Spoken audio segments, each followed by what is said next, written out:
3, 2, 1. Yay! That was really you really sound like you're in pain every fucking time we open. Ow. It's just such a slog talking to us. Hi, welcome to the Cast Pod. Welcome, Cast Pod. I Can Has Pod. I'm really, really excited. I'm just gonna jump right in. Hey, Fran, what are you excited about? I'm excited, Greer and Heather, because I'm seeing Age of Ultron before Greer. I know. I'm really mad because I pre-ordered my tickets and everything. It was the night I got paid. I went and pre-ordered my $20 IMAX 3D tickets. Yeah, oh my god, it's gonna be so good! I can't wait. I'm probably gonna cry for no reason, really. The thing is, we both had a tiny freak out because we were seeing it in IMAX 3D, but I'm seeing it before you. Are you seeing it in 3D or are you just seeing it regular IMAX? I think no, maybe I'm just seeing it in regular IMAX. I need to check with my friend that bought the tickets, but I'm so fucking hyped. So hyped. Heather, are you hyped? Yes. Yay. I'm probably gonna cry at some point, not like even out of sadness, but I'm just gonna be like, oh my god, it's starting. I'm gonna cry when I see Mark Ruffalo and I remember how fucking sexy he is.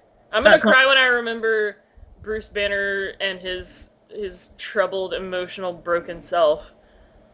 Yeah, he's a hottie. No, you're like, oh man, he tried to put a bullet in his mouth and the other guy stopped him. Oh man, that's so hot. It's so hot, right? Like, when he turns green and gets really big and beats the shit out of people, that's so even though he hot. really doesn't want to, but he does it anyway, but he's so emotionally troubled that he can't handle it. Oh my god. Well, he's always angry. He's always angry. That's his secret. That's his secret. He's always angry and I'm always horny, and that's the end. I'm always angry. No, there's apparently... I want to know what part in the movie... Because they showed this in the trailer, and I'm like, what part of the movie is this going to be where they force Chris Hemsworth to strip and get wet for, like, no reason, it seems? Like, what bearing does this have on the film? Why is this in here? I'm not going to complain about it because I'm obviously going to enjoy it, but... Well, it's like the first few series of The X-Files where, like, every other episode, they'd have, like, Mulder emerging from his bedroom with, like, tight whities on and nothing else. And it's like, why? Like, he can answer the phone to Skinner with his clothes on, I'm sure. I'm sure he can. But no, like, they did that in the Dark World. Remember in the Dark World where there's just, like, at the beginning, kind of, there's just this scene where he's, like washing his chest in a basin or something, and then he just walks over to the balcony and stares out the balcony, and it's like a 30-second scene, and it's just in there for like no reason. And I love it. It's my favorite scene in the movie. Yeah, it's a great scene. Not the twist ending with Loki, not like Thor, like the funeral scene for the mother. No, it's that one scene where he's shirtless for no reason. Well, it's deep and profound. It'll make you laugh, it'll make you cry, it'll stay with you long after the credits roll. I literally did look over at my best friend and I'm like, why was that scene there just now? I have no idea why that was there. I'm not mad about it or anything, but I just don't know why it's there. I mean, I'm confused, I'm a little turned on, but I'm not mad about it. Yeah. One thing genuinely I am really excited about is hopefully getting to see, like, because I haven't been watching Agents of S.H.I.E.L.D., so I haven't had my Coulson fix in a while. I need to catch up. I don't think Coulson's even going to be in this movie. I have no idea. What? He's not on the cast list for the movie. Maybe he'll, like, show up for, like, a second. I have no idea. Well, I just want to see him interacting with Captain America again. That was, like, fried gold, well, no, man. Remember they all think he's dead. Well, they can't show him to them, or they'll be like, oh, you faked his death for no reason to get us to avenge something. Wow, you guys are shitty. People, I guess that's a good point, but they didn't fake his death, really. He died, and they brought him back to life. He died and brought him back somehow with alien technology that was explained in Agents of S.H.I.E.L.D., but I am really need to catch up on Agents of S.H.I.E.L.D. because I'm months behind on Agents of S.H.I.E.L.D. And I'm like, apparently now there's like mutants and shit, and I'm like, oh my god. No, I'm Where did this exactly the same go? with Supernatural. Like, Heather, have you found with Supernatural, like, if you're following them on Facebook, like, every time they post anything, you're like, no, I can't look at it, haven't watched it in months. Yeah, pretty much. Yeah. Yeah, I know it's Year of the Demon, whatever the fuck that means. I don't. But the thing is, whenever I see that little, like, quote, Year of the Demon, it just makes me think of Dean Pelton. Yeah, like, you're watching Maybe that's what it is. You're watching Community. I'm watching season 6 of Community on Yahoo Screen. God bless you, Yahoo. God bless you for bringing back Community. Even though your streaming is a piece of shit, I will watch you on Community. I will watch Community on you, and then I will watch Community on Sony TV 2 days later in England because I need to give them my clicks so that Community gets a 7th season. I'm not watching it illegally this year. It's not happening. They need our clicks. Community needs clicks. And it's been really good. Hashtag Community needs clicks. Let's do this. Let's make it happen. 6 seasons in a movie, yo. But no, it's been really, really good. Season 6, there's been so much Dean. It's making me so happy how much Jim Rash there has been this season. Like, and not just him, like, touching Joel McHale's abs and wearing costumes, like, actual, like, character development. Like, the last episode, like, queer studies and advanced waxing, it had him, like, the school board guys try to, like, this is a big spoiler, the school board guys try to get him to be, like, an openly gay member of the school board, and he's like, but, like, gay doesn't even cover my sexuality. My sexuality is so much more, like, complex and insane than that. And I thought that was really cool. And then Chang is in The Karate Kid, and that's hilarious and sad, and yeah, it's been fucking sweet. It's like one of my favorite episodes of the entire 6 series. It's fucking good. It's rad. What else has been going on? It's Saturday today, correct? Yeah, Game of Thrones starts tomorrow. Oh, okay, you guys need to talk about Game of Thrones. Game of Thrones starts again tomorrow. I don't know what to say about it because I don't know what's gonna happen. You do though, and I'm really pissed that you know what's gonna happen and I don't. You guys can spoil whatever you want to spoil. You could have easily fixed that by reading the fucking books. I haven't started Storm of Swords yet. I'm gonna, like, probably tonight I'm gonna start Storm of Swords. But Heather, Greer can't read. You're so insensitive. Shut up! My god. That's what audiobooks are for. Okay. Does this start... like, where... Heather Greer's blind. Feast for Crows. She has to use Braille. Don't be so No, insensitive. like, does this start where Feast for Crows starts? Is this we're in official book 4 territory? I don't remember anymore. Oh my god. I don't remember. I just kind of watched the show and I'm like, boy, that would be better if they, followed the books. But, I don't think know. It's gonna be cool. I mean, yeah. And I'm gonna watch, and Sunday nights are mine now. It used to be my mom's, but now True Blood's over, so she didn't have anything to watch on Sunday anymore. Not for that. Yeah. Sorry if you like True Blood, but it's my mom. bad. It's a bad time. My mom loved True Blood so much. She's like, it's I so can't dumb. I love it. I've given my mom shit because she'll like Sarah and I will either like quote Grumps or just say something incredibly obscene, and she'll act all shocked. I'm like, I've seen scenes from True Blood. You can't act all innocent with me, woman. Yeah, True Blood is very like weird. It just came It was down kind of and weird it was like sometimes where I would just be like casually watching it with my mom, and then something would happen, and I'm like, I'm gonna leave now. It was I just came down the stairs and my mom was watching it and there was like these 2 guy vampires screwing at like really, really fast speed and I'm just like, well, okay. Time for me to go. My mum watched True Blood. She said it kind of started to suck though. Oh, pun. Did you intentionally make that? I did not. I wish I had, but I didn't. Oh, okay. Yeah, she said it kind of got crappy, like after the first few seasons. My mom loved that it like was cheesy and shitty, and like that's what she loved about it.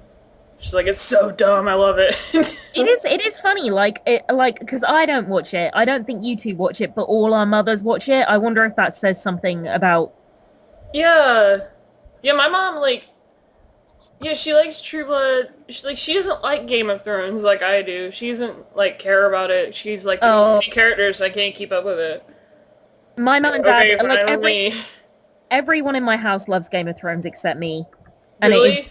It's breaking my heart because I am alone all the time. Why don't you freaking watch it? That could be solved easily. Wait, you should. No, I do need to watch it. I do really need to watch it. This is off topic, just because I was scrolling through Tumblr, but Greer, are you aware that Ray has apparently left Achievement Hunter? Yes, I am. Okay. It's very sad. I was just like, oh. I was explaining this to Fran earlier. Ray left Achievement Hunter and Rooster Teeth, and I'm kind of sad about it. But there's nothing, I'm not too sad about it because there's nothing dramatic, nothing terrible happened. Everyone's still friends. B, I kind of saw it coming. And C, he's just going to be doing Twitch full time, which is cool. And I'll still watch his streams. So I already watch him on Twitch, so it's just going to be even more Ray on Twitch for me. Yay. Huh? I haven't watched any Rooster Teeth or like Achievement Hunter or anything, so it's not really. Your friend watched X-Ray and Vav, and she liked it. Yeah, X-Ray and Vav's great. I'm happy that he's still doing X-Ray and Vav. He's still gonna live in Austin, so he'll still be doing Rooster Teeth stuff with them, probably. But they did Red vs. Blue. Is that how they got really famous? Red vs. Blue, yeah. Yeah. I started watching that on Red vs. Blue is like the first big ol' web series that really took off with using what they call machinima. I guess it's still technically machinima, but it's making online web series with a video game is, I guess, technically the definition of machinima, and most people use Halo for it. Because Halo has like a mode in there, a cinematic mode, where you can just do that stuff. I'm amazed. Like, in terms of copyright, what are the rules around that, though, if you're putting your own story because I think that was like a concern early on, like when YouTube wasn't even, they were doing Red vs. Blue before YouTube was even around, like before it was even conceived, YouTube. Jesus. So they were like making it and like putting it up on their website to download. And or like watch it through like Shockwave Flash or whatever. And whoa, that takes me back. But then it got super popular and Bungie was like, yeah, you can make it, whatever, and it was pretty much, I don't know, like, the full thing behind it, but I think they're, with Bungie's content, especially with the cinematic stuff that you can do with Halo, it's pretty much, like, free game, because people do Halo series all the time. I think they're, like, nowadays, it's, when you monetize any video game video, it would really all depend on like which company, which is why people are really angry with Nintendo right now, because no Let's Players can do Nintendo videos because of their new. They have a new policy with people uploading gameplay from their video games.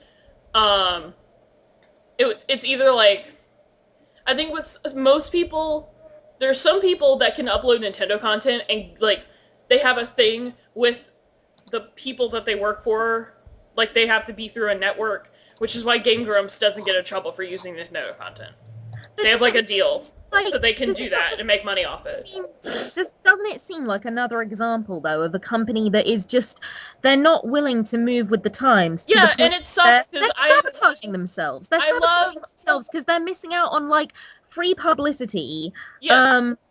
You know, they're screwing around with people that could help them. They could help each other. You know, they could give each other publicity. And instead they're alienating themselves from the gaming world, from their own fans. It's absurd.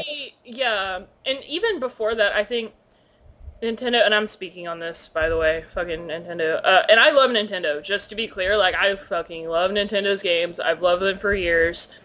Like, this is like the one wrong thing they are doing in my eyes right now, by the way. That I love their games. I love what they do. I love fucking Shigeru Miyamoto is my god, and, you know, Zelda, Pokemons, I love it. But but they're like really fucking up on this one. And Yeah. I don't know what they're doing. I don't know why they're doing this. See, the thing is, like Let's Players can upload Nintendo content, but either A, it will get taken down, or B, if you monetize it, like, Nintendo gets a cut of that money. And, Right. Which is not good for people who make money doing Let's Plays, and they just want to play a Nintendo game. And, it's like, I have lots of fun on my Wii U. I should tell the world about it and play Mario, but I can't. That's how most people are right now, and it's like, it sucks, because they are making great games right now, and the Wii U is, like, the one console right now that people are like, oh my god, it's fucking awesome, and the games on it are awesome. I mean, to be honest, Let's Plays are how, like, if you're not an avid gamer like me, that's how you find out about what new games are coming out. So they are really sabotaging themselves. And also, they've got enough money. They don't need to be stealing money from Let's Players. That's just, ethically, that's really wrong. It's really, really wrong. And, like, even before then, I had, like, this feeling that, oh, they don't know what they're doing with this new age of technology thing. Because while their technology for their games is advanced, I feel like they got on, like, something like the DLC. Like, they jumped on the DLC train kind of late with stuff regarding the Wii U, because Smash Brothers came out. And they're like, well, we could do downloadable content for this game, but we're not. Even though it's a perfect game to do downloadable content for, there are lots of characters people are going to want this game, and because of the DLC aspect, they could keep releasing DLC of characters people want, and they wouldn't have to release another Smash Brothers game for like 10 years. And they said, no, we're not going to do DLC for this. But now they're like, oh, okay, yeah, we are going to do DLC, actually. And it was right around the time when they announced that they're like, oh, here's all this DLC for Hyrule Warriors and Mario Kart. But at that point, they were still kind of saying, oh, we may or may not do DLC for Smash Brothers. And now they're like, yeah, we're essentially, like, letting people vote now on what characters they want, and we're just going to do DLC for, like, the most voted one or ones if there's, like, characters that get a lot of votes. So I'm like, why didn't you, like, do that? Why didn't you just say that there was going to be DLC, like, when you announced this game? Like, oh, it's a fighting game, it's going to be perfect for DLC. Fucking games like Dynasty Warriors have been doing that shit for years. Well, I think, part of it is sort of like, oh, well, lesson learned. But at the same time, it's like, well, they need to look at the examples of other companies and say, well, if it works for them, why shouldn't it? Fighting games are, like, the one, like, just the one, like, it's like a DLC moneymaker when you make a fighting game. I swear to God, Dynasty Warriors have been doing this for fucking years. Ever since, like, I guess when the PS3, Xbox 360 era started, Dynasty Warriors is a fighting game. Well, it's a semi, like, a fighting game, beat-em-up kind of 3D game. But they'll do, like, DLC characters, DLC costumes. There's so many costumes for, like, every Dynasty Warriors game. And, like, tons of fighting games, Skullgirls, especially on Steam. There's just tons of fucking characters, unlockable costumes, and shit like that. Can I quickly talk about, I might really bum everyone out if I talk about how much Pop Quiz Hot Shot sucked. Okay. We can do that. I think we can do that. Yeah, we can do that. So, I saw Pop Quiz Hot Shot, which Channel Awesome, they, for the three people that don't know, had a huge Indiegogo campaign to raise money for, well, that amongst other shows that are as yet to be produced. And they raised something like 47 grand, and the show is one of the most shambolically unprofessional things I've ever seen a professional company put out. Like, what is that word? Yeah. Well, they should be ashamed that they put out such a piss poor product. Like, it's awful. It's awful. It's badly scripted. It's messy. It's not entertaining. But really badly edited, considering Doug is supposed to be a good editor. it doesn't know what it is. It's boring. It's unfunny. It looks crap. Like it's so unpleasant to look at. I've just seen screenshots. Yeah, and just completely sort of misjudged. And it's one of those things like beyond all the controversy with Channel Awesome, that was the thing that finally made me say, okay, as sad as this makes me, I'm gonna stop following Doug, Rob, I'm gonna stop following the Channel Awesome Facebook page. I'm just done. Like there are so many more, you know, professional companies online that care about their fans, that keep up with the times. And Channel Awesome has just fallen by the wayside. They don't strike me as a professional company anymore. You know, not in their conduct and not in their products. And yeah, it's awful. It's awful. It's especially awful when you compare it to, like I've told you before, yeah, like companies like Rooster Teeth, and even people who now could be, I guess, considered companies because they are run on the internet, they produce content, and they make money from that, which I guess can be considered a company. Like Game Grumps, even though Aaron and Danny don't, or especially Aaron, don't like to have, he's stated publicly that he doesn't like to run Game Grumps as a company, but by definition, it is a company, I would guess. Yeah, would you agree, Heather? Would you agree with that, I guess? I guess. I mean, it's like, it's not just, you know, whereas Mark is just one person and a single show, Grumps has Steam Train and yeah, even Let's Players, I guess, could be considered companies now. Like, yeah, PewDiePie is a one-man operation. Maybe company isn't. Maybe brand is a better word than a company. Yeah, that's a better word. Because company is multiple people, like Rooster Teeth and like Game Grumps, but like brand, like Markiplier, like PewDiePie, who are on the internet, produce content, and make money off of their content and from selling merchandise. Yeah. But that is a brand. Like, it doesn't matter what you call it, whether you call it a company or a business or a brand. What matters actually is just that if you're making money, if it's your job, then you need to be putting out, you know, content that you can genuinely be proud of. You can hold your head up and say, I'm proud of this. That you conduct yourself with the people that are working with you and with your fans in an adult manner, in a respectful adult manner. Like, I don't really care what you call yourself, whether you're a company or a brand or whatever. I just care about how you conduct yourself. If you're making money, you don't get to act like a fucking train wreck. Mm-hmm. You know, I mean, and that's what Channel Awesome has become. Like, I mean, it's why fans really dig, like, and that's why so many of these Let's Players are so popular. They dig when, and I dig this, I'm a fan, and I dig this. I dig when they make vlogs and tell us about their life and let us know what's going on, and, you know, are there any big events coming up? Oh, I should probably know about that. You know, you going to any cons? Oh, good to know. I'm probably not going to go to them because I'm shit poor, but good to know. I love the connection. That's why people love these YouTube people, because there is a legitimate connection for people who...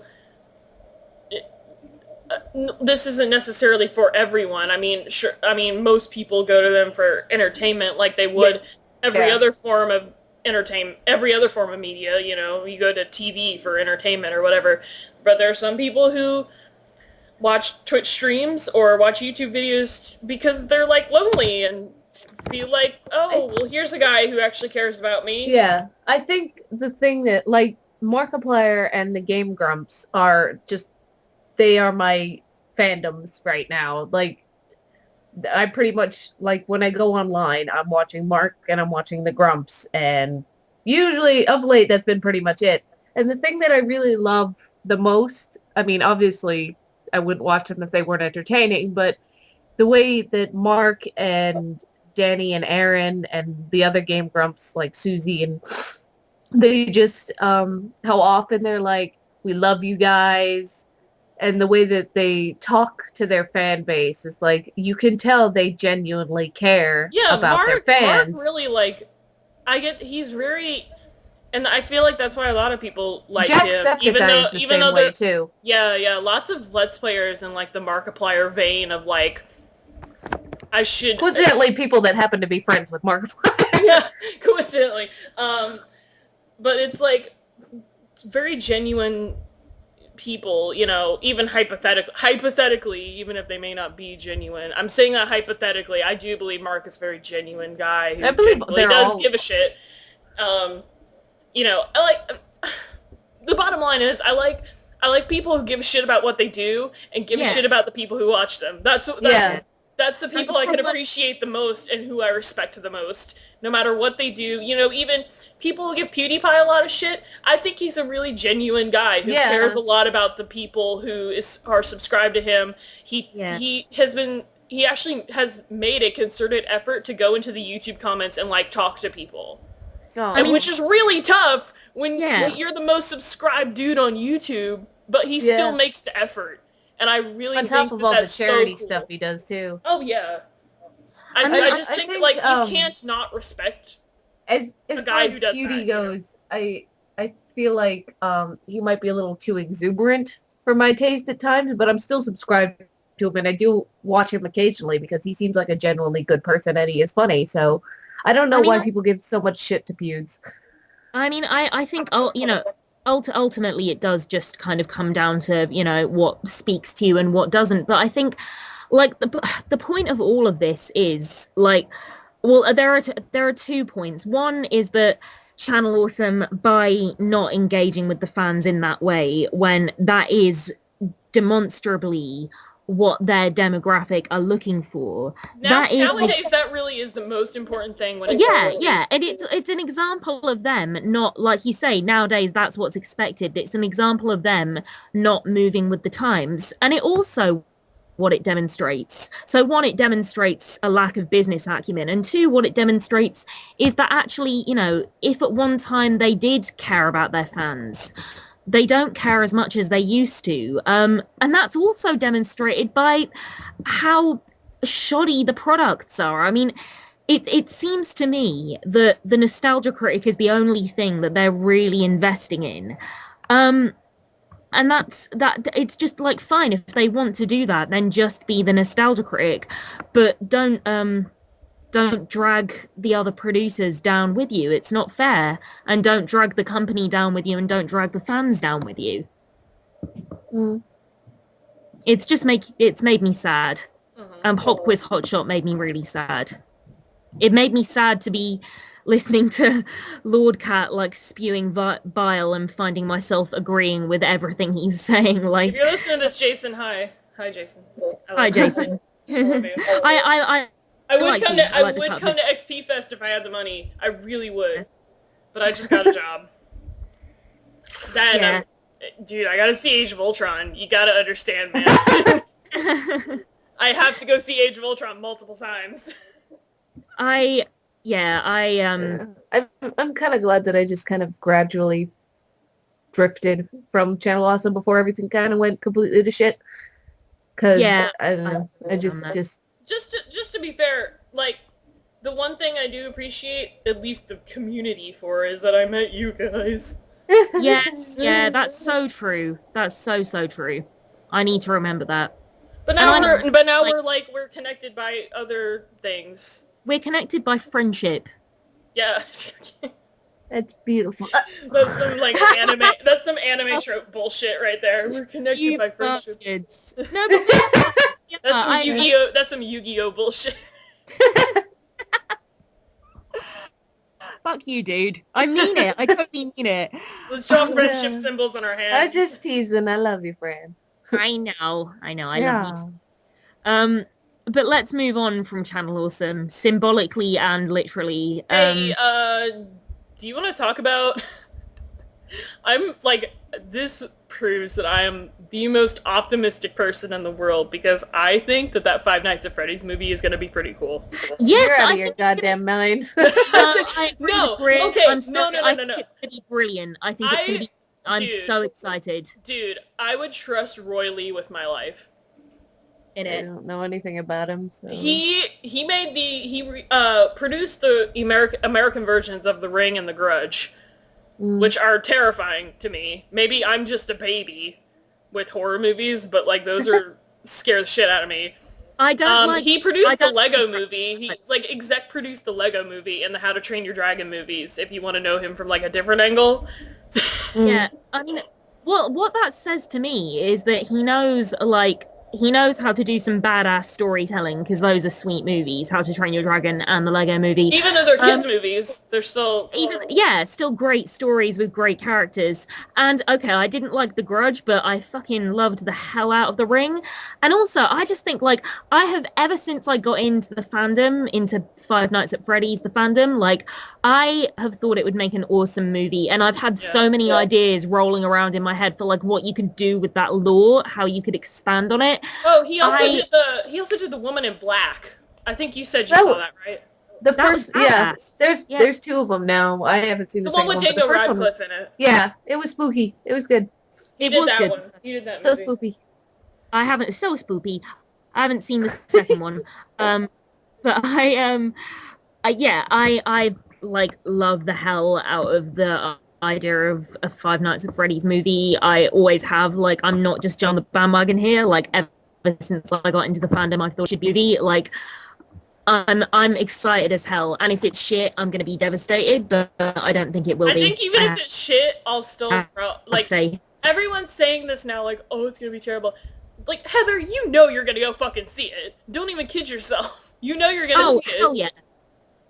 It's like people are like... Maybe when it comes out on, like, DVD or something, I don't think I'd go see it in the theater. I don't trust it. I'll line up and go see it. I don't care. I will. I'll do it.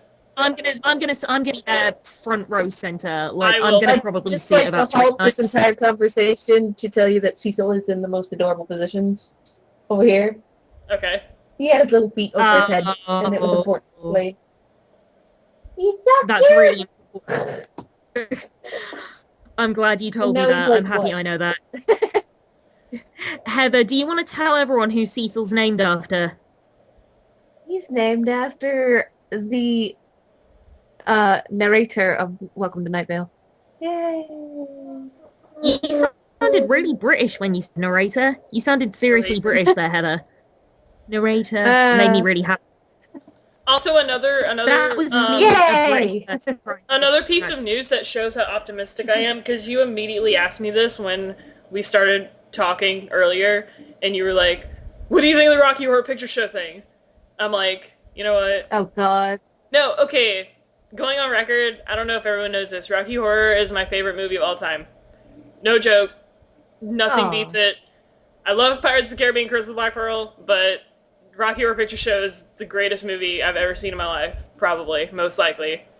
I mean, okay, like, other movies that I love are, like, really visually stunning and have great stories. Like, Avengers is, like, the example of, like, a perfect movie, you know?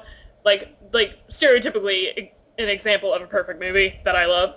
But Rocky Horror is so fun, and it was the first movie I saw where I was like, that was the greatest movie I've ever seen. And I don't know why. I don't think you're alone in that. Yeah, no, it was really the first movie where it ended, and I'm like, that was the greatest thing I've ever seen. I was in, like, I must have been a freshman in high school when I saw Rocky Horror for the first time. And, I don't know how it changed me, but I think it did in some way. I'm not really sure how. It's really one of those things where you can't put your finger on why you love it so much. I guess because it's, like, it's definitely the most fun movie. It's definitely the most fun movie I've ever seen. I don't think I've seen a movie that's been more fun than that movie. You know what's interesting, though, is, like, you do know, like, with your own personal favorite movie, like, as opposed to, like you say, a perfect movie. So, like, a perfect movie versus your favorite movie. Like, your favorite movie won't necessarily be perfect. You'll love it for your own personal reasons. It'll be perfect to you. Like, that's why Groundhog Day is my favorite movie of all time. Like, and it always has been and always will be. Like, and again, from the moment I saw it, like, that was the case. I've loved it for so long, and I'm so passionate about it. But I know that it's not a perfect movie. It's just perfect to me. And, like, I really do think, like, your experience of seeing Rocky Horror in high school, like being that age and falling in love with it, like so many people you talk to would say the same And thing. like, I have so many good memories of it too, because I remember, like, my birthday came around and a bunch of my friends came over for a sleepover, and I showed them Rocky Horror, and then like, my friends that I would spend drama class with, like, it was just like 2 straight months of us talking about Rocky Horror and making Rocky Horror references, and it was so fun, because I had gotten them into that. Like, that was me that had done that, and I was so happy, and it was really cool. I love being that age. I love being that age and being passionate about something and getting into it for the first time. Like, there was nothing like being into a new fandom at that age, like Yeah. where it No, was it wasn't just even your a whole. fandom, I just fucking liked it. Okay, and I'm gonna get into this, because Or being I think it's like being Fox. a being What is a Fox fan of- even doing? They're doing like a movie, like they're remaking the movie. Yeah, Yeah. I don't. Okay, so here's what I think about it, and this is why I'm not in the Rocky Horror fan base or fandom or anything, and it's because it's full of people who are Rocky Horror purists who take it way too seriously, and the whole point of the movie and the whole spirit of the movie is not to take it seriously. It is not a serious movie. It is a really stupid movie. Wait, it's not? It's a really stupid You mean movie. that wasn't a documentary? Huh? You mean that wasn't a documentary? Oh my god. I wish it was. Could have fooled me. Okay, but the whole spirit of it is, this is something that you obviously should not take seriously. Right? Like, when I hear people who are like yelling about this, I'm like, have we seen the same movie? Like, it's already dumb to begin with, and I'm not saying that in a bad way, because it's my favorite movie, but it's so dumb. Like, it's hilariously stupid. The whole concept of it is so strange and so weird, and the songs are, like, just the way the lyrics in the song are stupid, and it's like a stupid movie. So I don't know why so many purists take it so fucking seriously, like, as a movie, not as, like, an experience, but as the concept of the movie. I think it's more like, yeah, it's absurd and it's a spoof on all Absurd, the that's what Yeah. I was thinking of. It's a spoof on all the old horror movies, like, from the 50s and stuff, just with the campiness and stuff, but you could very, very easily fuck that up. Like, it could go from... But, It- like, it's like... the lines, the dialogue, and the songs are already there. My whole point is that... Yeah, but there could be, like, it's absurd and dumb, but it's entertaining, whereas you can be stupid and absurd and not entertaining. It could be incredibly boring. I mean, there were parts of the original movie that were a little boring. There were parts of the movie where people couldn't act or sing, and I think that adds to the charm of it, honestly. The fact know. that there are I parts think- of it that are legitimately bad. I might piss somebody off by saying this, but I think a good example to me anyway, because I love Rocky Horror, but I fucking hate Repo the Genetic Opera. I'm Oh like, my god. one side, like, Rocky is how you do absurd and fun and entertaining, and Repo is how you do shit. I actually have not watched all of that, but I know it's pissed off a lot of hate that people. movie. It's awful. It's like, it took the same, like, kind of doofy preference, what's the word I'm looking for? I don't know. Story, and fucking, the writing wasn't that good. 80 or 90% of the people couldn't fucking sing, let alone act. Yeah. It was just, especially with, like, Alexa Vega, she was not a good singer, and she was, like, the main fucking character. Long story short, Rocky good, Repo bad. My point I was trying to make was, like, I'll watch any version of Rocky Horror because the spirit of it is to have fun. And I've seen a lot of online stage productions of it, and they've all looked, even if the people in it aren't extremely good singers or extremely good actors, like, it's the spirit of it that's really fun, and that's what I like about it. And I think for this new one to really hit home, I feel like for it to really strike a chord with people, you would really have to cast the right people. because that's really all that would matter.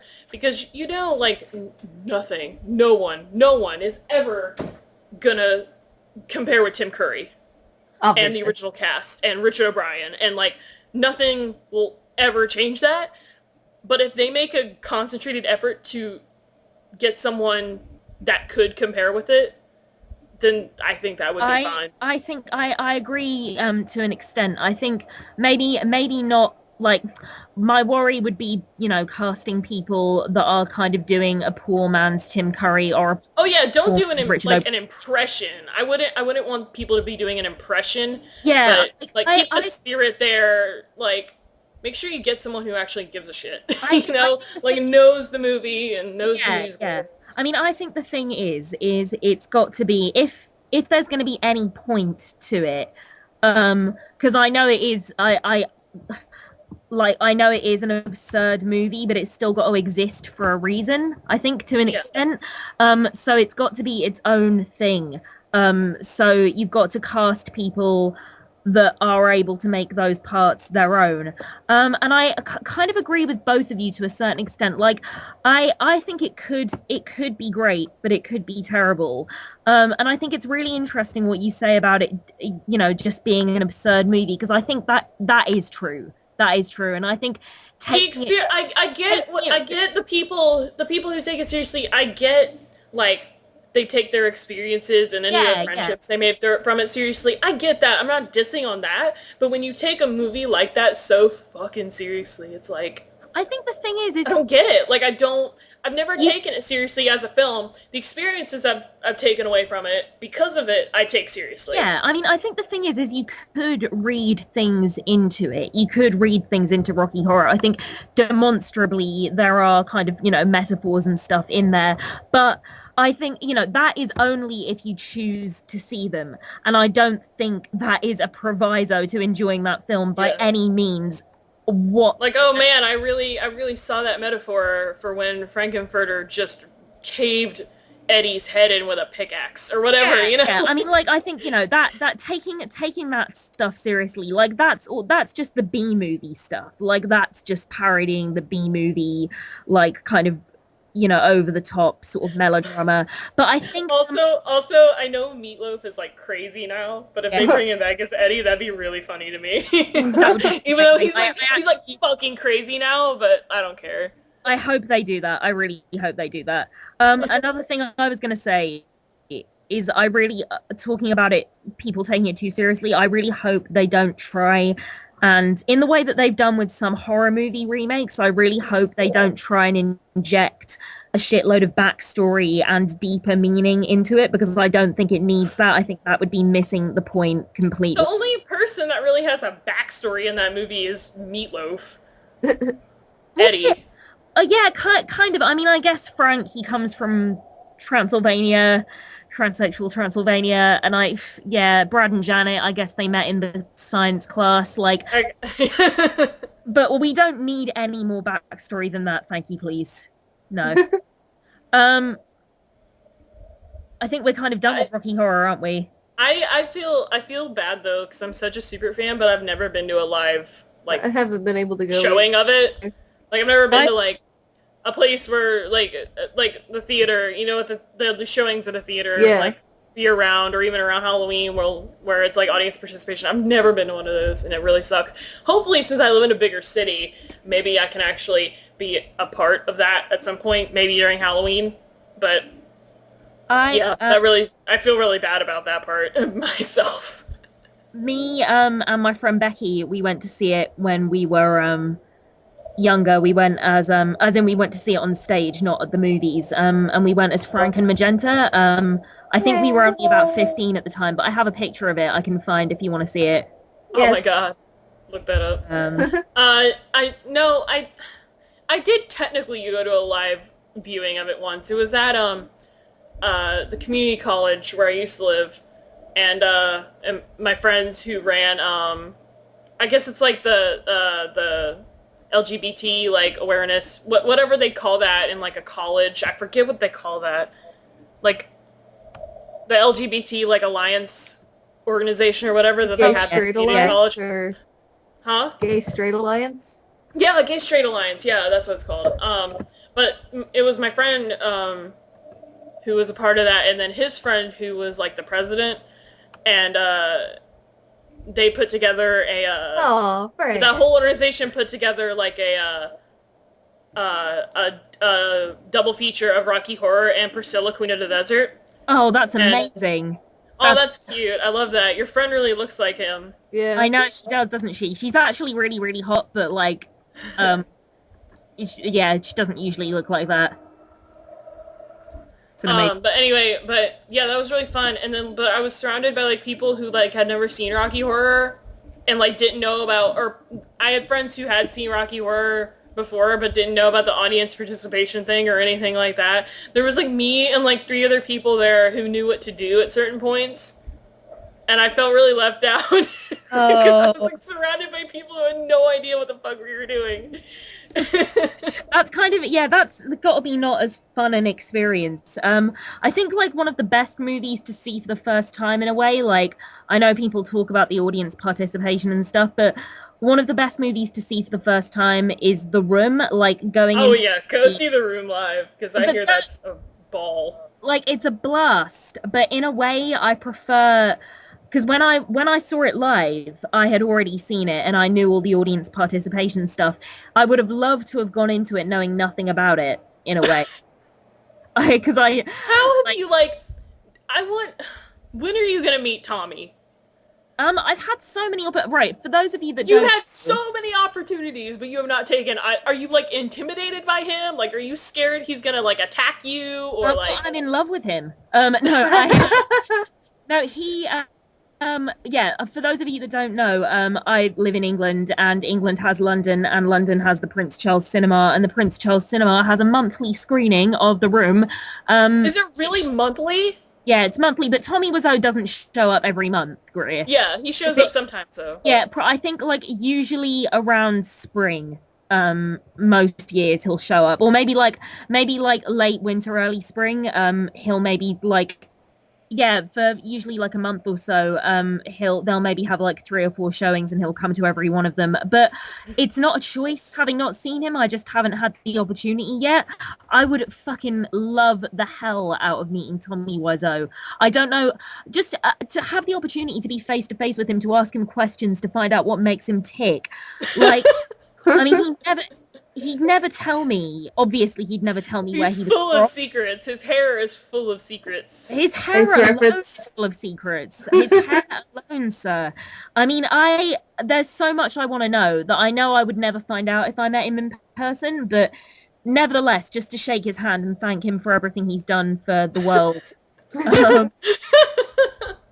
I'd be very happy to have that opportunity. Oh my god, I have not been able to bring myself to watch the rest of The Neighbors, but I really need to. We talked about The Neighbors on the last podcast, didn't we? Yeah. Yeah, we did. I need to. I've been too busy, because I've finally given in to my brother's booking for the past year, and I'm watching Steven Universe, like, in order. And I'm watching all of them in order. I really want to see Steven Universe. But I've finally given in. Yeah, Heather is a new fan. My brother has been like a fan since like day 1 of Steven Universe. And so he's been bugging me for like a year to watch Steven Universe. And I've seen a few of them, but I haven't seen like all of them in order. So now that's what I'm doing with my life, is just watching Steven Universe at night with my brother, because he wants to rewatch a lot of them. We should do a Steven podcast. That'd be pretty cool. Yeah. No, my brother is like, because he's going back and watching all these old ones, and he's pointing out like what stuff is important and what stuff is foreshadowing and why this thing is cool and blah, blah, blah, blah, blah. And I'm like, oh yeah, that is cool. Oh yeah, they did a lot of fucking foreshadowing in that show. Yeah.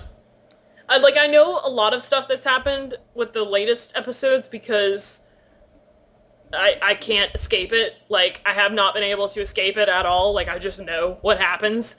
And, but mainly from him telling me, and from just the internet in general telling me, and, yeah, being on Twitter and stuff like that. And so I just have not been able to escape Steven Universe, so I just inherently now, accept your fate. Through osmosis, I know what happens at, kind of near the end, and the like the jailbreak episode, like I've seen clips of that, and I like the song, and I can't stop listening to that fucking song. Good. I keep reminding how cute Lion is, and It's so cute. fucking Lion. I like that he's kind of a bit of a dick too. He's like that Yeah. nice, got that nice element of actual cat in there. Yeah. I just realized that, because at first I'm like, oh, he reminds me of like Charizard from Ash's Charizard from You do Pokemon. not have enough badges to control me. Yeah, exactly. And I like it reminded me how much I loved Steven and Connie. Like, they're really cute. Like, that's It just occurred to me, since we brought up Charizard, how the fuck does the Pokemon know how many badges you have? it's a game mechanic, Yeah, I get that, but on the show, too, like, but I guess it's like let me see your fucking what I badges. always took from it. Yeah, I guess it's like kind of in the show, like a little bit, but it's not really like explained that way.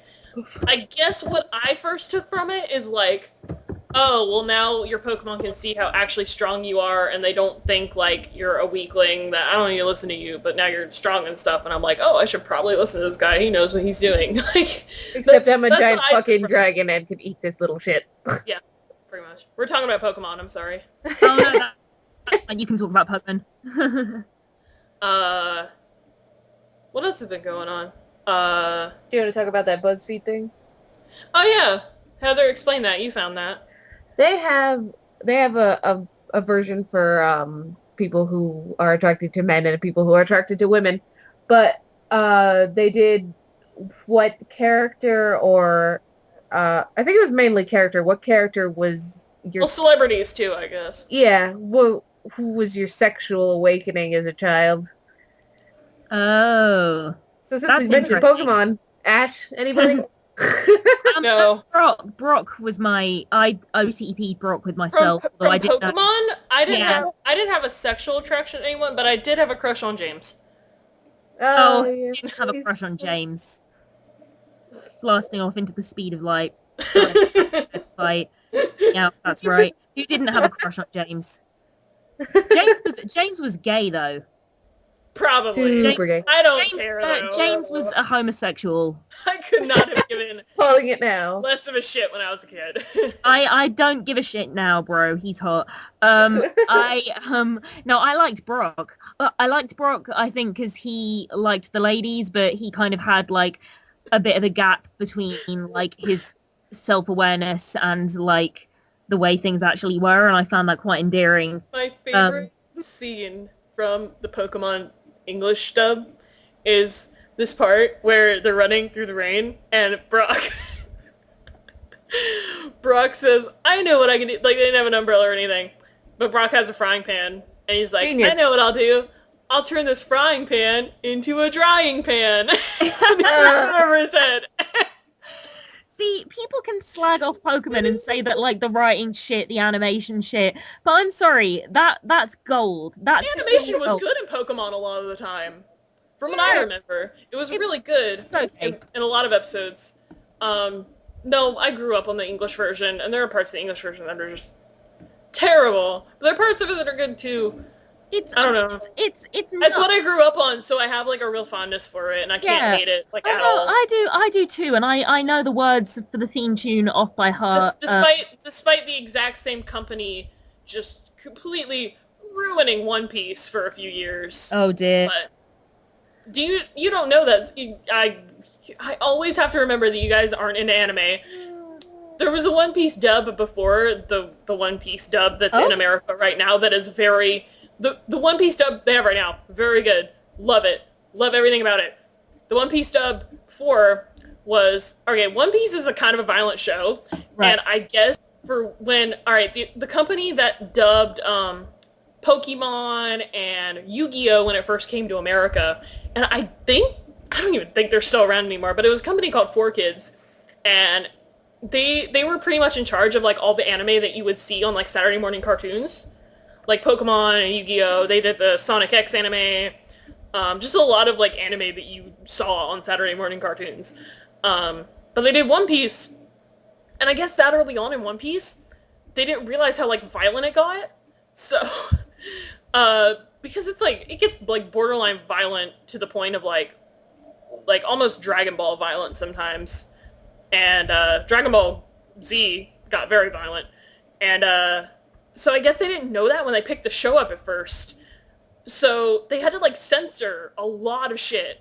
And the dub was terrible. They got terrible voice acting and terrible writing, and this was shown on television, and it was terrible. But it was how I first got into One Piece, because it was finally on American television, and I'm like, this show's fucking awesome, and then I got into it, and then I discovered the online community, and I'm like, these guys are cool. And then the online community proceeded to tell me, like, you don't even know what this English version, how much of a travesty it is to the original. And then I realized how much of a travesty it was, and I became personally offended by it. And I was in, like, middle school. And I'm like, what the fuck is going on? I would be... And, like, they were, like, censoring, like, the dumbest shit. They were censoring, and they did this in Yu-Gi-Oh! And Pokemon as well. But just blatant censoring of all the... Any blood, any, like, cigarettes. There's a main character in One Piece who smokes. But they censored his cigarette. They didn't think of that when they first, like, bought the show. They're like, oh man, we thought this was a kid's show, but it's actually, like, kind of adult at times. We didn't think this through that well. Sorry, how do you censor a cigarette? Do they, like, blur it out? Is there a... They turned it into a lollipop. Oh, you've got to be fucking kidding. Really? Dude, that's real. That's real. Jesus Christ. There's no blood. They pretty much censor out anything that's a gun. I love that. Like, but that's like Kojak. I mean, what the hell? Yeah, no, it was pretty much the animation of that. And they essentially just tried to turn it into more of, like, a kid's show, which doesn't work because, again, it gets pretty adult at times. Like, that deals with a lot of adult themes. I'm so fucking curious to see this now. Like, you've really piqued my curiosity. If you want to see it, I'm sure you can still find that dub somewhere out there on the internet. But do you know... Most of the time when you search One Piece dub, it gives you the dub that's out right now that is very good, that's done by Funimation, who I love, and they have saved One Piece in this country. But have you not found that it's much harder if you're looking for, like, because nowadays, like, anything that's on TV, you can find a stream of it. But if it's something that there was maybe, like, 1 or 2 seasons of and it wasn't that well received, if it's more... Oh, no, they dubbed... 4Kids dubbed One Piece up to, like, episode 140. Oh, right. And before they were like, okay, everyone's mad at us about this, let's not do this anymore. Oh, okay. No, I was going to say, because it's really hard to find things, like, if they're more than 10 years old and they weren't that well received, it's really hard to find them online. But, like, if they did, like, 140 episodes, yeah, it's got to be somewhere. Have to look it up. Yeah. Also, here's the clip of Brock with the drying pan line. Okay, I'll watch it after the podcast, but, Heather, you do this quiz then, this section. Well, it wasn't really a quiz, it was a video where they interviewed... Oh yeah, that's what we were talking about. Yeah, I was like, wow, we got derailed. I got on a rant, I'm sorry about that. Animation that no one cares about besides me. Do like a round robin style, who was your sexual awakening as a child? Or older? I don't think Brock was mine. I think he was just a guy I had a crush on. Yeah. I think... Let me think. Who was mine? Oh, it's really hard. I watched so many cartoons. The first... Do you know what, right? Okay, it wasn't a particular character. My first, like, awakening in terms of things that I watched when I was a kid, it's really embarrassing saying this, but it was probably much more, like, if I shipped a couple, like, those were the things that first got me interested in, like, I guess, like, romance and stuff. So, like, things like Helga and Arnold, were, like, my kind of OTP of that age. Like, Arnold. Yeah, like, before I even knew what an OTP was, like, they were my OTP. And I think that would be, like, the closest thing. What about you guys? There's no, like, specific character, like, celebrity or anything? Not from that young. No, not from that Well, young. like, what It was the was first, even if you weren't young anymore, like, what's the first one you remember? all right, okay, actually I can think of one. So Scott Evil, Seth Green in the Austin Powers movies. Oh, Oh yeah, I remember you mentioned that before. Yeah, I remember I what, how many times did you see Goldmember? Okay, so right, I used to this was when I was quite young actually. I was like 12, 13. I used to get up an hour and a half before school every day to watch The Spy Who Shagged Gold, Me. I love the Spy Who Shagged But Me, then yeah. when Goldmember came out at the cinema, I saw it 5 times. How old were you? I was about 13. I I was was like, 13. yeah, I was like desperately trying to get money together too, because obviously I didn't have a job at that age. So I was like, They let you go in and see it by yourself? yeah, Was it PG-13? Yeah, it was PG-13. we don't have PG-13 here. We have U, which is universal. We have PG, which is just PG, parental guidance. Then we have a 12A, which means that you can see it as a 12-year-old, but only if you're there with your parents. And then we have a 15, and then we have an 18. What was the Spy Who or Goldmember? Goldmember was I think it was a 12. I think. What? That movie gets like really Yeah, we have to nasty. factor in like in the UK, they can do a lot more shit on like even TV and shit that we can't get away with here. Yeah. Yeah, it's funny to me. Like we like They kind of just like kids do whatever they want over there, do they? Don't they? well, like we can drink when we're 18, and most people drink way before they're 18. And that's relatively easy to do. Like To be fair, most kids in the US do that too. Like we're 21, but like you'll see kids drinking at like 16. Yeah, there you go. I mean, but like you can swear on any channel after 9 p.m. in the UK, like fuck, shit, cock, like Yeah. you can go nuts. Whereas I gather that's not the same in America. Like you can only swear on HBO, is that right? No, There's some networks. Yeah. There's some networks that allow swearing after a certain. They usually like have to. like AMC. Like they have Breaking Bad and The Walking Dead, and they say fuck on that show. It's Yeah. they do that. I don't know about saying fuck, but they the more adult stuff like on FX and stuff like that. FX is They another usually one. have like they're at like 10 o'clock, and then they have a warning beforehand, like shit's gonna get Yeah. real.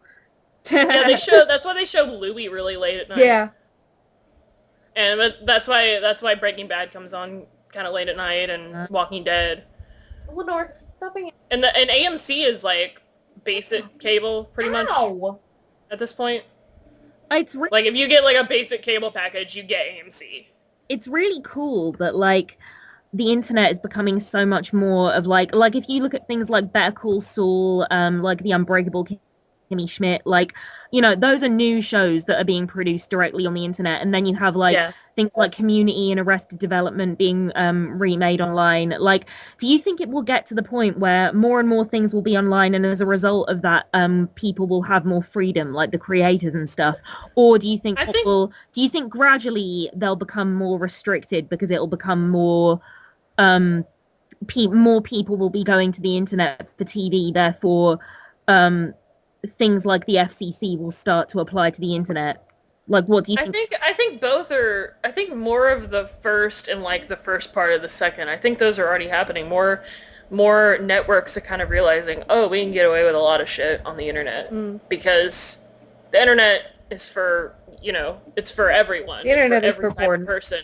Yeah, the internet. It's for every type of person. You don't have to follow really any rules except copyright rules, but that's about it. You can pretty much say whatever you want and do whatever you want, and it's like a big old playground that you don't have to deal with like government regulations yet.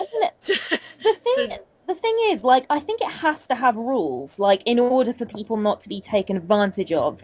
Well, or abused, it has to have rules. But I think the fundamental difference is that it's not like flipping through the channels. So a kid can't accidentally happen upon the fucking Mike Tyson mysteries. You know, that's not going to happen. But so that, like, therefore, you know, you can have a lot more freedom because a kid is less likely to stumble upon something that is maybe too risque for them. Yeah. And of course, there's parental controls on your internet and on your TV and stuff like that. Yeah, So I mean, exactly. if you're not monitoring what your 10-year-old does on the internet, then you're just a bad parent, Yeah. honestly. And especially if you're not monitoring them and they find something that you don't approve of, and then you get mad at the internet, and not mad at your kid, not mad at yourself, but mad at the content. Yeah, that's not. But that's just irresponsible parenting. I'm sorry. Yeah, it's your Like shit. if I ever have a child, if my child goes on the internet and is like 8 and like finds a penis, then that's my own fault. Penis. Honestly, that's my own fault for not setting the parental. We're not putting up control penis on blockers. Yeah, we're not putting cock up blockers. That's pretty much it. Yeah. Sorry. Honestly, that's my own fault. I would blame myself. I would not blame whoever took that picture of that penis and put it up on the internet. And Yeah, that's I agree. not my fault that guy did that. Yeah. Or that's not anyone's fault. It's my fault because I didn't stop my child from looking at it. I agree. I completely agree. Getting back to What were we talking about? well, I was gonna say getting back to sexual awakenings because I've done mine. Speaking of penises. I feel like you guys are duty bound to acknowledge. What was yours, Heather? You brought it up. Okay. Sorry, I'm still on the penis jokes. Anyway, speaking of penises, David Bowie in Labyrinth. Oh my Big god. one. Hell yeah. Both in I don't penis. think a lot of people are going to be agreeing with you there. Yeah. And I didn't actually see Labyrinth until I was much older. I didn't grow up in the 80s. I remember when I saw it, but I think I was fairly young. It was young enough that I was like, seeing the tight pants and the what was probably a sock or something. I was like, this feels like this feels important to me, and I don't understand why. Yeah, Something David Bowie, about that. Like, Heather, he's not like a conventionally attractive guy either, like David Bowie. Well, but there's just something about like the way he acts and like his swagger and I don't know. The rocks. Even when he's old, like he's kind of still pretty He's hot. pretty good looking. I remember my first crush from watching something was Tim Curry in Muppet Treasure Island. That's amazing. There is something about Tim Curry that's kind of sexy. I'm not sure what it is. Yeah. And then when I got a little older, I caught a glimpse of Rocky Horror, and I was like, I'm confused. He's in like the same vein as like Jeff Goldblum. Like you're not really sure why he's hot, but he just kind of is. Like and people find Jeff Goldblum attractive for some reason, and I'm like, good looking when he was younger. What? Jeff Goldblum? It was or Tim Curry? Yeah. See, or like Alan Rickman. Yeah, he's not motherfucker. He's not physically attractive, but I still find him kind of hot. You've seen him in that pretty shitty Robin Hood movie. Oh yeah, hot in that movie. Do you know what? Like, I get Alan Rickman and Jeff Goldblum. I don't think I find Tim Curry attractive. I think he's fucking amazing, but I'm not sure I find him attractive. I think I'm attracted to his voice more than anything. Yeah. I get the idea. Like, there are definitely unconventionally attractive people that I'm attracted. Like, my big unconventional crush was have you guys ever seen The Mighty Boosh? I know about The Mighty Boosh. They showed it on Adult Swim here. There's an American guy in The Mighty Boosh, who, like, I have no idea why in hindsight, but I think because he was funny, he really, really made me laugh. But he's not good looking at all, but I was so hot for him. Like, I don't even know why. Like, ask my friends. Like, if you ever meet my friends in England, they'll tell you, like, they'll back this up. I was obsessed with him for about 2 years. So I know that feel. Yeah, I know about The Mighty Boosh because I think they showed it on Adult Swim here for a while. It's a fucking good show. I was really into it for a long time. Is it wearing the Hawaiian shirt type deal? No, not a Hawaiian shirt, like a safari suit. Oh yeah, it's like a colorful shirt. And he's got like a fedora type deal, and he's got a handlebar mustache. Oh no, that's Noel Fielding. No, Noel Fielding's hot. Noel Fielding's Noel Fielding's the like goth guy. I know Noel Fielding, but there's we can have this discussion later. Yeah, yeah. Yeah, this is another conversation for another time. But Yeah, the American guy in the Mighty Boosh, I was totally hot for, even though he isn't conventionally attractive. Um, Can I just say, by the way, before I get to me, the people in that BuzzFeed video, by the way, this is a BuzzFeed thing that we're going off of. I'm not a huge fan of BuzzFeed anymore, but I still think it's an interesting topic. But the people in that BuzzFeed video, the women, were like, yeah, I was really into Simba for some reason. And I'm like, why? I know, right? what the fuck? What the Yeah. fuck? I get, like, I sort of get it, but not really. Like, it's I kind of don't get weird. it. Like, I would get that as a child. I would get that as, like, a child, but not as an adult. I kind of get also, people reference The Lion King 2, and people will say, like, yeah, the lion in Lion King 2 is pretty hot. And I'm like, what? But Yeah, you know, like, the boy lion in Lion King 2. they do design the Disney animals to be like, because they have to look Sexy. well, they have to look human to a certain extent. But for me, the parameter for whether or not I find them attractive is, are they standing on hind legs and are they dressed in clothes? Because in Robin Hood, like, I'm not ashamed to Well, no, say... they don't necessarily need to be dressed in clothes. Oh, I guess not. Yeah. Although then you would kind of see their nakedness and it would become more apparent that they were an animal, and that would get into weird territory. Yeah. But like, I kind of feel like Robin Hood, like, it's okay to find him sexy as fuck. The Disney But- Robin, the fox? Yeah. No, that's still weird to me. Yeah, honestly. they mentioned that in the video too, like Yeah, the he's hot as hell. I'm not ashamed of that. I don't get it. But I do. I totally do. I'm one of Oh. the... The only Disney guy I find even hot, like, today, like, he's a dick, but I really like Gaston. I never found I mean, apart from the muscles, I didn't like his face, so I never He's such a dick, but I like never Gaston found a lot. Gaston really attractive, and I don't get it. I mean, like, yeah, it's just made of I do like, it's just a recent revelation, and I didn't realize this when I was a child, but, like, Tarzan's really hot. Yeah, Oh, yeah, Tarzan's fucking fine, man. And he's a good Tarzan's character. pretty fine. He's a good character as well. Like, that movie would have been sweet if it hadn't been for that fucking Phil Collins soundtrack. I like the Phil Collins soundtrack. I want to know, can you Dude. show me? No. You don't mean that, Greer. Really? You like... I like the songs in that. I don't even care. Oh, dude. Another one that I find attractive from a more recent Disney film is Prince Naveen. oh yeah. Naveen is good. Naveen, yeah. And- I also like Eugene from Tangled. Oh, he's Yeah. adorable. Yeah. And I'm gonna say I did have a crush on Hans from Frozen, but then he turned out to be a dick. So Although, what's the theory? There's a fan theory that's been kind of circulated since... that the trolls made him evil. Yeah. No, there was foreshadowing before that, I think. I think Do you think it's... because he was a dick? Yeah. I mean, I think it's... I remember very clearly when I was in the theater seeing Frozen with a friend of mine, and Hans was like handsome and suave, and I'm like, oh, I think I have a new favorite character. Like, I remember very clearly, legitimately whispering that to my friend, and then when the twist happens, that people are like, oh, I saw that coming, and I'm like, fuck you, I didn't, because I was like, no, like, I remember going like, no. But do you think... Audible, no. No! But again, But do you...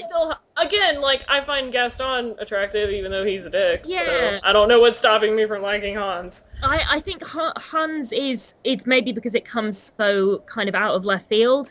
Although, when you say there was foreshadowing, right, do you mean there was foreshadowing for the trolls having made him evil, or for him actually being evil? The foreshadowing for him actually being a dick. Do you think there was... If you go back and watch the movie, like, with that in mind, then you'll actually see a lot of it. Oh, wow. No, I'm gonna... Go back and watch the movie again. Go back and watch Frozen again, I will... and you'll see it.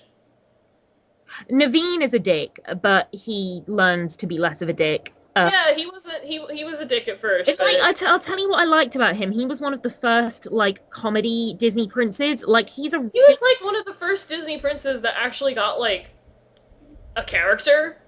Yeah, like before that you had like Prince Charming and like from Snow White. When you think of like Prince Charming, you think of like Snow White and Cinderella, and they're just kind of like they don't have any character to them. They're just kind of there for her to fall in love with. Even more so than Aladdin, I think Naveen got character right, because Aladdin is just kind of like the poor boy from the wrong side of the tracks. But like, to be fair, Aladdin really fucked up in that movie. I never liked he's Aladdin. like, oh, she's totally not gonna like me if I'm poor. I should lie. She must be completely fucking shallow. I know, she must be shallow. That's why I love her so much. You know what though? Like, you are right. Like, the fact that he is such a colossal fuck up in that movie does make the character more interesting. Like, Aladdin. realizing what a colossal mistake he made, like in terms of his judgment, and just like his whole perception of like who Jasmine is, like that does make him more human in my eyes. Like, and I think that's what it ultimately comes down to. Like, for a Disney prince to be hot as hell, like, it doesn't matter whether they're good, it doesn't matter whether they're bad, it matters that they're interesting. Yeah. That's it. I did like Hercules, though. Hercules was a good prince. Even though is he technically a prince? Oh, I don't think so. But he's a god. Oh, yeah. He's god of my heart. He's fucking adorable, man. Back when the world was... I started listening to the Hercules soundtrack the other day, so Herc was on a roll. Even though I haven't seen Hercules in a very, very, very long time. I might watch it tonight, actually. I think that's what I want to do with my life, watch Hercules tonight. I still haven't seen Big Hero 6, and my friends keep wanting to see Big Hero 6, but... I've heard it's brilliant. I've heard it's really fun. And, like, San Fran Tokyo is meant to be fucking badass. Shit a brick, guys. I saw Cinderella last night. Was it good? Oh, the live-action one? Yeah, it's awesome. It's awesome. Me and my girls, we were crying so hard. I'm not even joking. Like, was it the only flaw I hear about it is like they don't really do anything new with it. Like it's just another retelling of the story that you already know. Bullshit. They do new stuff with it. Like, really? Yeah, go in with an open mind. Okay. And they definitely... I do like Helena Bonham Carter as the fairy godmother. Like, I felt like that was pretty perfect. Everyone in it is brilliant, and they expand on all their backstories. Dude, and Richard Madden's in it. Goddamn Rob Stark's in it. Oh my god. He's fucking fit. Oh my god, Jesus. He's pretty dreamy. And do you know what though? He's also, like, again, talking about expanding on their backstories. Like, they expand on his backstory, they expand on her backstory, but it's still like a fairy tale. It's magical. It looks beautiful. You get completely wrapped up in it. Like, and it's funny. Like, there are loads of laughs in it. I honestly couldn't recommend it highly enough. If you're into that shit, which I am. Conversely with the sexual awakening, we kind of exclusively talked about men, whereas we all also like women. So if you have one where you like that helped you realize you were into girls as well? Well, I haven't even gotten to my guy one yet. Oh yeah, you didn't really. Hold on. Yeah, we're just talking about Disney. We kind of got derailed into Disney again. Yeah, easily done. So do your guy one, then do your girl one, and then me and Heather will do up. I guess when I realized it was okay to like girls was when I was like watching Lady Gaga, and I'm like, oh my god, she's kind of hot. Like, yep, that'll do it. Yeah. Like, I think Lady Gaga is beautiful, by the way. She is. Like, people think she's like weird looking, and I'm like, no. Yeah, fuck that. She's not weird looking. Shut your mouth. No, shut your goddamn mouth, innit? Okay, my first guy crush is I gotta segue back to One Piece for a second because do it. When it's 10 years of your life, like you can't not have a crush from it. Yeah, you just can't.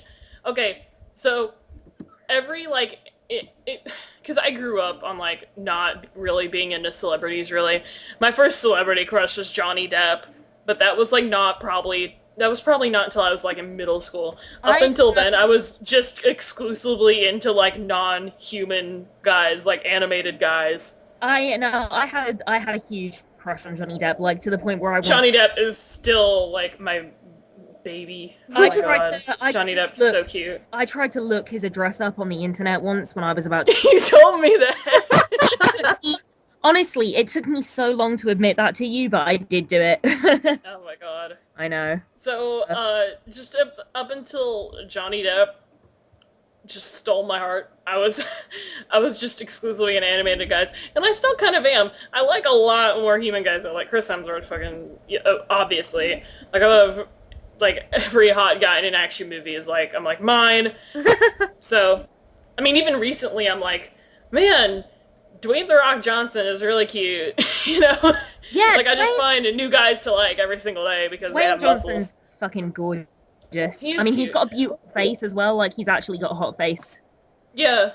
But so I started up until One Piece, it was just like crushes, like, oh, Vegeta is so cute. Vegeta from Dragon Ball Z. Like I really thought he was really cute. And so I guess I was always into like muscly anime guys. So then like I got into One Piece, and one of the main characters on there, Zoro, is like muscle manly swordsman dude, and I'm like, oh my god, he's really cute. And up until then, like I wasn't into like sexual awakening stuff, but then there was just a day where I was just like, I would have sex with that guy right there if it were real. P.S. How does sex work? Just one day it was just like It bam! Like, transitions oh my God. it's when it transitions into actually thinking that you would sleep with someone. That's when you know Oh, that yeah. you're Oh, you're yeah. No, a that woman. was- You're I no was longer having a girl, dreams but when I was having dreams when I was like 14, and I felt really bad about it. I'm like, oh my god, Aw.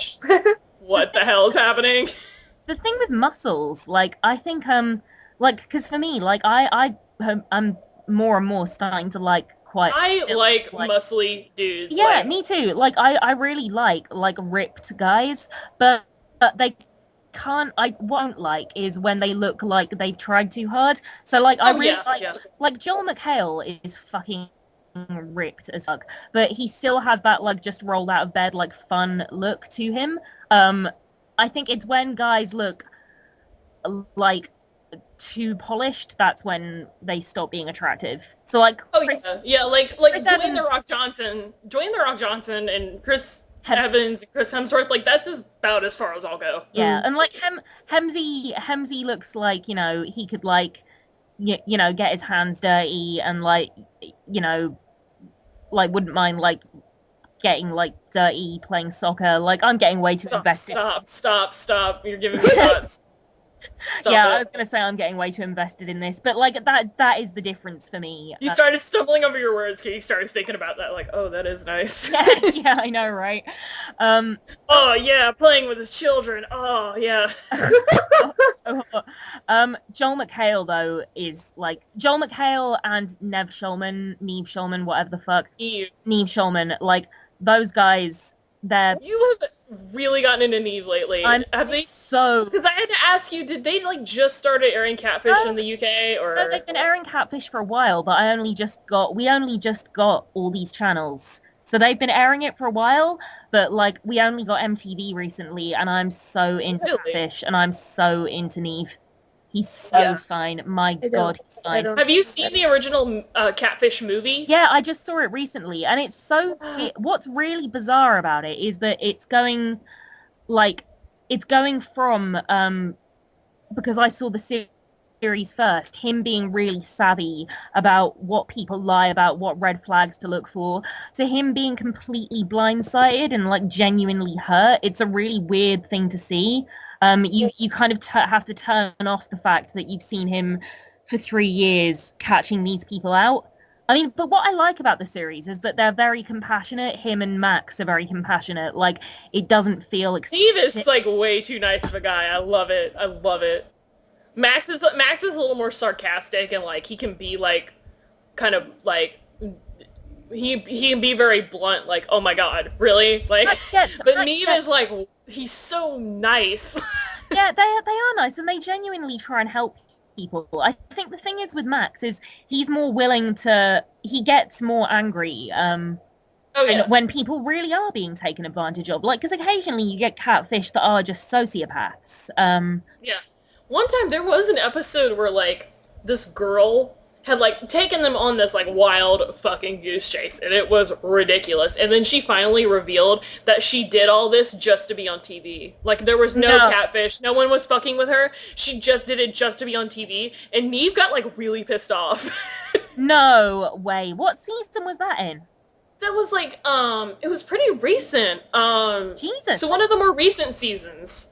I've got to look that up. Man. And they chose to air it, and like, I mean, if Max gets mad at like when people are being dicks, but Neve actually got angry about that. Like, well, you would, wouldn't you? You'd be fucking yeah, furious because because they were leading. This girl was leading them on like a wild goose chase for like 3 days, 4 days, and it's a complete waste of time as well. and it was a complete waste of time for them. She just wanted to be on TV. It was really. I'm like, what? Are you fucking kidding me? People I'll tell you still what, do this. it's hilarious, and in a way, like, at least it makes good television. Like, so for their It really sakes, does, like, yeah. like my favorite one was bless her heart, she thought she was talking to the rapper Bow Wow. I love that one. That's my favorite episode of anything. Now that's just my favorite thing that exists. That episode of Catfish. That's so good. What?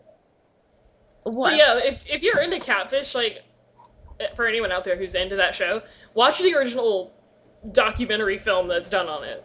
It's the film that started the show, but it's, Neve was like a normal guy, but then he started having suspicions about this girl he was in an online relationship with, and then so they started, and there was all this crazy bullshit that was happening, supposedly, with this girl he was dating, and it was just weird.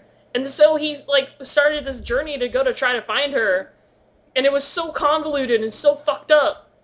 And go watch it. I won't spoil what happens at the end, but it's safe to say she's not actually who she says she is, and, you know. See the movie before you watch the series, though, because I do feel like the series takes some of, because I know that the reviews for the movie were like, you know, this is mind blowing, like edge of the seat stuff, and yeah, like when you've seen the series, it's not quite as mind blowing. So I would say, like, for the sake of being able to really enjoy the movie, see it before you watch the TV series. Yeah, that's what I did. Me and my mom were really into the movie, and then they announced that there's going to be like a TV show, and I'm like, oh my god, this is going to be cool. It still is cool. I still watch Catfish. Yeah, I love the hell out of Catfish. Let's quickly wrap up with our same-sex crushes, me and Heather. So mine would have been, I think Jessica Alba. Shit, sorry, I've got a sore throat. Jessica Alba in Sin City. A lot of girls that I went to school with. And shit, there was one other.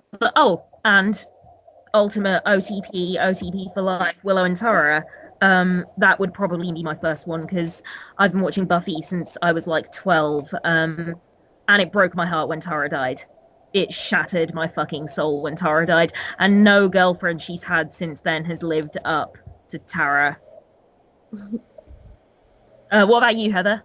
I'd say Amanda Palmer was a big one, and oh yeah, yeah, Kat you would Dennings. not be alone in that. Kat Dennings is great. Kat Dennings is like artwork. She's amazingly gorgeous, and I love her, and she's adorable. So, yay! I also like Mila Kunis was another first one for me. I think I still think she's very, very cute. Yeah, she's adorable. I forgot what exactly made me like her. It wasn't her in Family Guy, believe me. But, no, it was her. No, you know what it was? It was her in Black Swan. Her and Natalie Portman in Black Swan. Have you seen Black Swan? I have. I find it so uncomfortable to watch. It's brilliant. I find it so uncomfortable to watch. That's what I started liking Mila Kunis, because she did some lesbian stuff with Natalie Portman in that movie. Another one I really like is Emma Stone, and I'm heartbroken that her and Andrew Garfield broke up. Yeah, allegedly they did broke up. I'll tell you one of my recent Ranger crushes where it's just like, I've gone through phases of being like, you know, obviously the questioning the identity. I only realized that I was bi when I was like in my 20s, early 20s. Oh, see, I realized when I was about 12. Yeah. I think there was points in my childhood where I was like, I think I like girls, am I a lesbian? But then there was points later on, like once I realized I like boys, I never questioned it again. Because I didn't even have like a concept of bisexuality being a thing. But of late, it's just like seeing Nicki Minaj, and I'm like, good Lord, woman, Yeah. I like Nicki Minaj, yeah. All right, she's badass. Also, she's Her ass looks a little too hilariously big sometimes. Oh, that's not nice. I think she's perfect. I think it's No, but like for her frame, it can look like.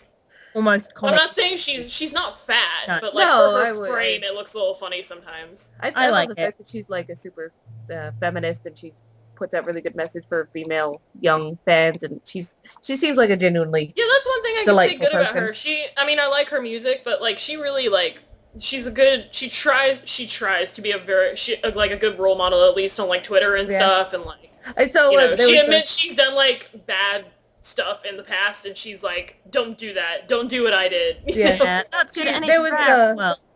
there was a quote from that I saw a gif of from one of her concerts, and she's like, if you're under 21, make some noise. And then I assume they were vegetarian. She's like, y'all know you better keep y'all asses in school. I know that much. Something to that Yeah. effect. And I was like, she's That's encouraging education. That's great. You know who else I like? Anne Hathaway. I like Anne Oh Hathaway yeah, a she's a lot. cutie. I like Especially with her new haircut. I is like very- of late. Now that I know more about her, Kristen Stewart. First of all, Yeah, you know she what? is I like really her too. beautiful.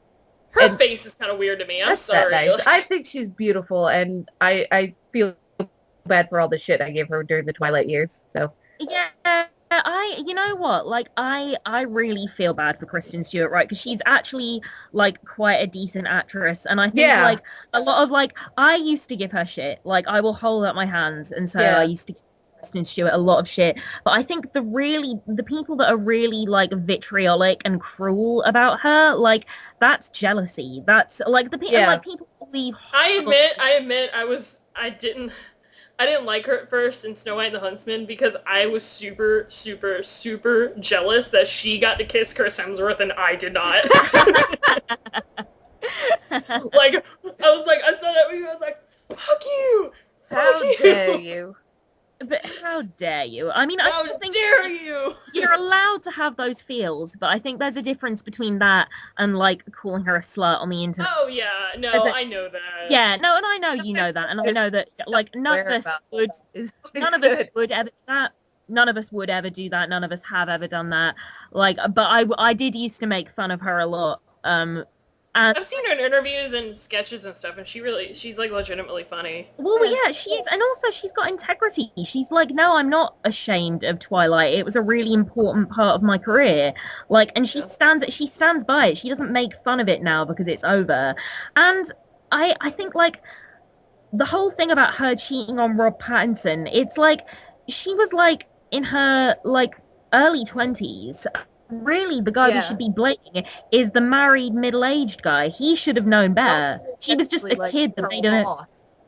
Yeah. So there's a whole power abuse thing there too. It's just fucked up.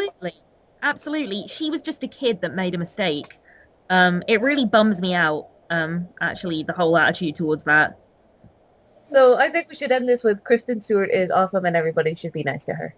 Yeah. Yeah, I think now everyone should be nice to her, yeah.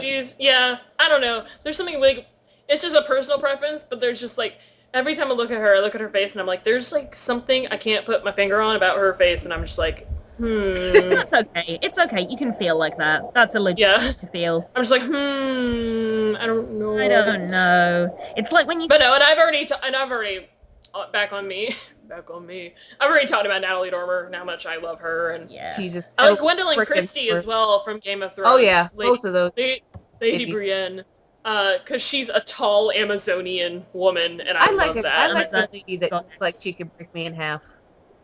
Yeah. I think I think Emma Stone and Alison Brie in Community. Yes. Alison Brie is hot as hell. Jesus fucking Christ. She's so fine. And like so's Gillian Jacobs, but fucking Alison Brie, man, Christ. Should we wrap up here? Yes. Yeah. Okay. Yeah. I think we're good. Okay, all right. I'm going to do a reverse countdown. That's how we're going to wrap up. So, 1, 2, 3. 3. 7. 7. Dude, that cats. was that was a Sesame Street joke. Okay. Case Did that it- went over anybody's head. Bye, everyone. Okay, bye. Bye.